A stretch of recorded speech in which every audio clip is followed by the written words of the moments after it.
Hello नमस्ते सत श्री अकाल आदाब। इस एटीट्यूड में आप सभी का बहुत बहुत स्वागत है और उम्मीद करते हैं कि आप बहुत बढ़िया होंगे, साथ ही में अपने परिवार का भी ख्याल रख रहे होंगे और ठंड का भी मज़ा ले रहे होंगे।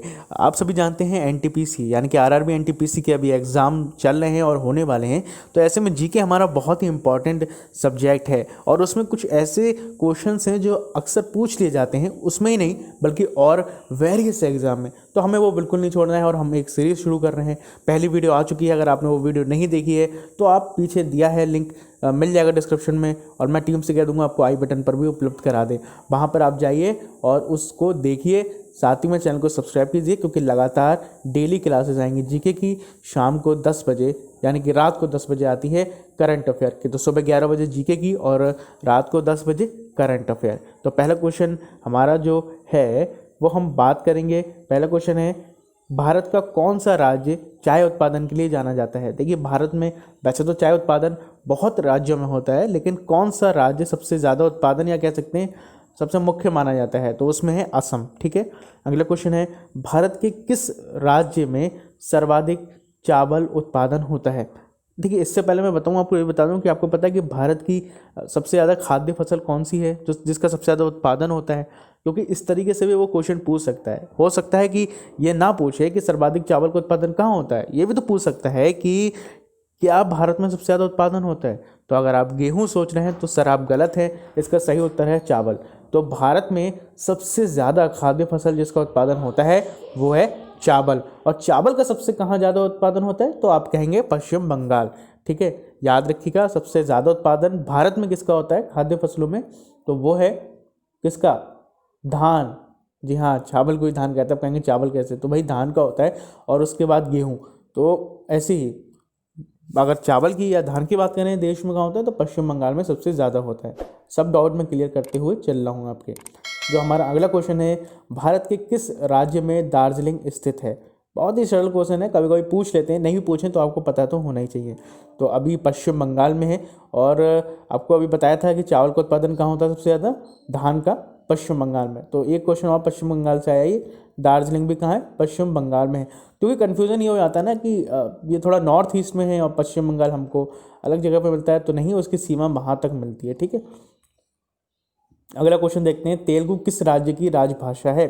बहुत से ऐसे क्वेश्चन पूछे जाते हैं कि भाषाओं से रिलेटेड भी, तो हमें वो नहीं छोड़ने हैं। तो तेलुगु किस राज्य की राजभाषा है, आंध्र प्रदेश की।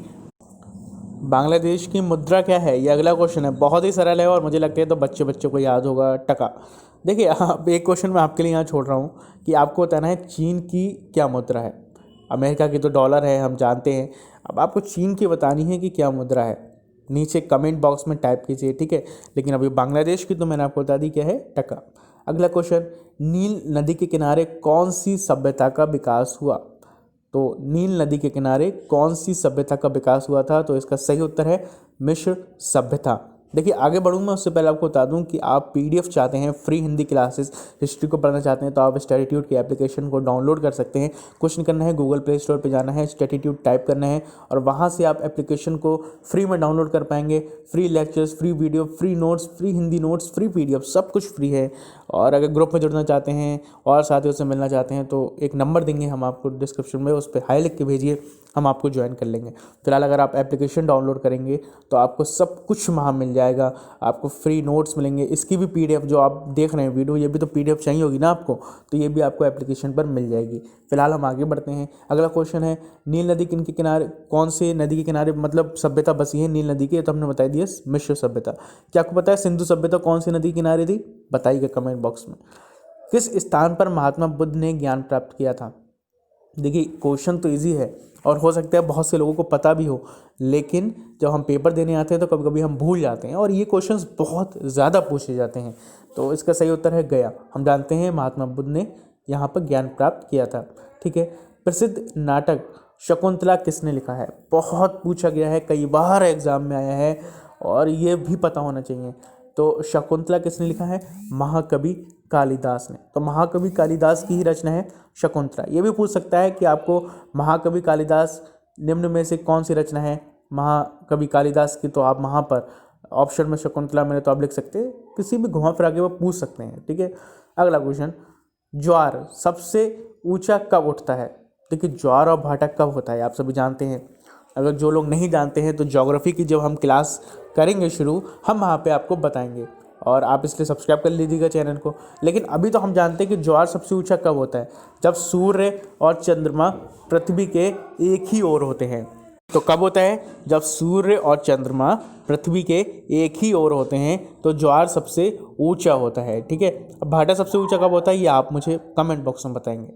कौन सा राज्य भारत के बृहद प्रायद्वीपीय पठार का भाग नहीं है, तो इसका सही उत्तर है मध्य प्रदेश।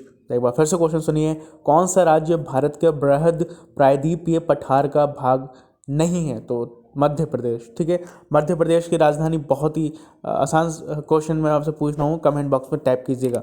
ठीक है, अगला क्वेश्चन, खैबर दर्रा स्थित है कहाँ है, अफगानिस्तान और पाकिस्तान के बीच में है। ये इस तरीके क्वेश्चन आपसे बहुत पूछ लिए जाते हैं। ठीक है, अब हम बढ़ते हैं अपने अगले क्वेश्चन की तरफ, और अगला क्वेश्चन जो हमारा है बहुत ही सरल है, कौन सा शहर गंगा के तट पर बसा है, तो कानपुर। वैसे तो बहुत हैं लेकिन ऑप्शन में अगर जो होगा आप वो लगाइएगा। ठीक है, अगला क्वेश्चन, भारत एक धर्मनिरपेक्ष देश है, इसका क्या मतलब है। बहुत अच्छी बात है, हम सभी जानते हैं हम एक धर्मनिरपेक्ष देश हैं, इसका मतलब क्या है, ये ऑप्शन में कई आ सकते हैं। तो जो मैं आपको ठोस बता दे रहा हूँ वो है, भारत का कोई राज्य स्तर पर धर्म नहीं है। समझ रहे हैं, भारत का कोई भी राज्य स्तर पर धर्म नहीं है, सभी धर्म हमारे लिए समान हैं और सभी लोग हमारे लिए समान हैं, चाहे किसी भी धर्म के हों। इसलिए याद रखिए, भारत एक धर्मनिरपेक्ष देश है, ये तो आपको पता ही है। अगला क्वेश्चन, राष्ट्रीय राजमार्ग नेशनल हाईवे जोड़ते हैं, किसको जोड़ते हैं, व्यापार केंद्रों और राज्य की राजधानियों को। कुछ इस तरह के क्वेश्चंस हैं जो आते रहते हैं, तो आज की वीडियो में हम यहीं ख़त्म करते हैं, क्योंकि एक साथ हम आपको बताएंगे तो आप भी कंफ्यूज हो जाएंगे। तो ये वीडियो यहीं ख़त्म होती है, कल आपसे सुबह 11 बजे फिर मुलाकात होगी। तो चैनल को सब्सक्राइब कर लीजिए, बेल आइकन को दबा लीजिए, और ग्रुप में जुड़ना चाहते हैं तो ग्रुप कर लिए, और PDF चाहते हैं जो अभी हम जो पढ़ा रहे हैं आपको, अगर इसके PDF चाहते हैं तो आप स्टैटिट्यूड की एप्लीकेशन को डाउनलोड कीजिए, वहाँ से आप ये एप्लीकेशन डाउनलोड कर सकते हैं प्ले स्टोर पर जाके, बिल्कुल फ्री है, बिल्कुल सेफ ऐप है। वहाँ से डाउनलोड करने के बाद आप इसे खोलेंगे तो वहाँ पर सर्च कर लीजिए, या तो GK क्लासेस, नहीं तो सबसे ऊपर मिल ही जाएगा। तो याद रखिए कि सुबह 11 बजे किसकी है, GK की क्लासेस है। उसके बाद हम शाम को 10 बजे मिलेंगे करंट अफेयर में। तो आज शाम को आप मिलेगा करंट अफेयर 10 बजे। हाँ, आपने अपना कीमती और बहुमूल्य समय दिया, इसके लिए बहुत बहुत धन्यवाद। अपना और अपने परिवार का बहुत ख्याल रखिए। कोरोना का एक नया स्ट्रेन आना है, लेकिन डरना नहीं है, अभी हमारे देश में कोई ऐसा मामला नहीं है, और ये ना हो इसकी सेफ्टी आप ही को ही रखनी है। तो सावधानी बरतते रहिए, अपना बहुत बहुत ख्याल रखिए। जय हिंद, वंदे मातरम।